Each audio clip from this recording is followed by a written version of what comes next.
I don't own any stocks. I don't own any bonds. I don't own any annuities. I don't own any ETFs or mutual. I don't own any of those fiat money products. Do I have some cash? Yeah, because that's still our tool of barter.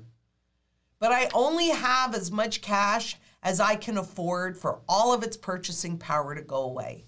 What do I own mostly? By a wide margin.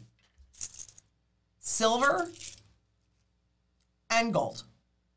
This is really, I don't know, there's some junk silver in here, some silver dollars, it's just silver. It's by weight. Because for me, this is my barterable position. But when it comes to gold, what I like are the collectibles. Why? Because then that puts me in the position of the person that could spend $8 million on 1 ounce of gold. This is not an $8 million coin, but it's in the same category.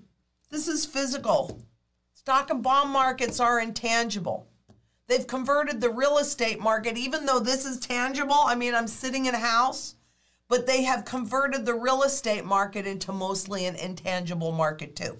Although there's a maturity, a liquidity mismatch.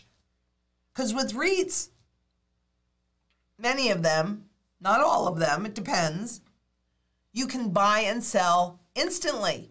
But the underlying real estate assets,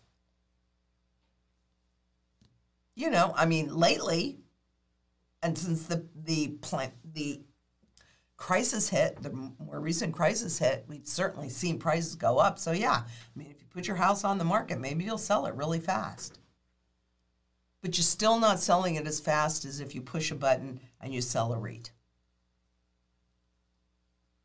So frankly, if they're counting on the individuals, and the individuals have used up their stimulus, and here's the challenge. You can't spend your way out of it, because when you do, that creates more inflation. And it makes the problem worse. What makes the problem worse?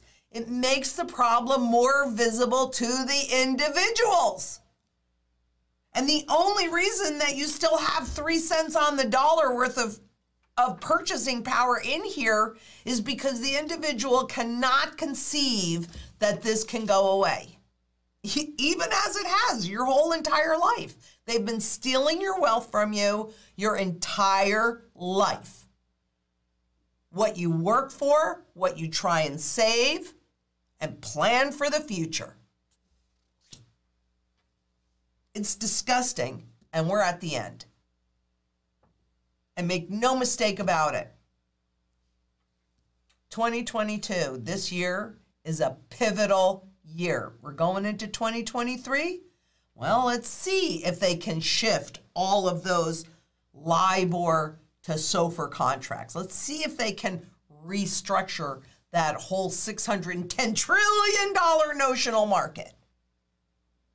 I don't think they can. They don't think they can. They tried it. They tried it in 2019, October, and it was a big fat fail. So they postponed it. We'll see. That's beyond my control, but unfortunately, I think it's also beyond their control. So even though we've been taught to think about government bonds as the safest thing you can do, and that's what I cut my teeth on as a new stockbroker at Shearson Lehman, because I figured, hey, the government can tax you to get the money to repay you. So while I was learning how to read the technical language of the market, which is not what they taught me, I figured I needed to keep them safe. Well, now, honestly, we're at a different point then, because that was in the 80s, so that was in the kickoff to this whole adventure. Now we're at the end, and it's not going to be pretty. It's not pretty now, and it's going to get even uglier and uglier. Because as I've told you many times, and it should be really obvious, the Federal Reserve is between a rock and a hard place. Because in theory, in order to fight that inflation that, by the way, they created, Okay? In order to fight that inflation, what do they have to do? They have to raise interest rates.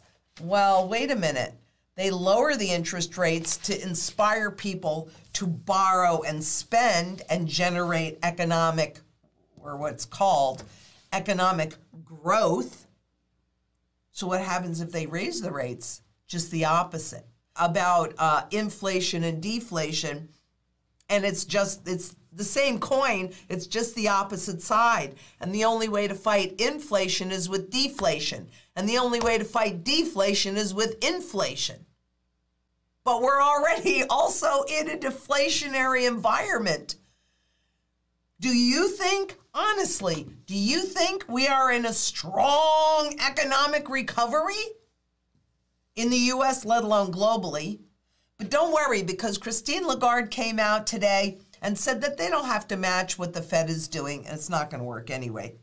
She didn't say that, I just said that. Because for sure, inflation was just going to naturally run off.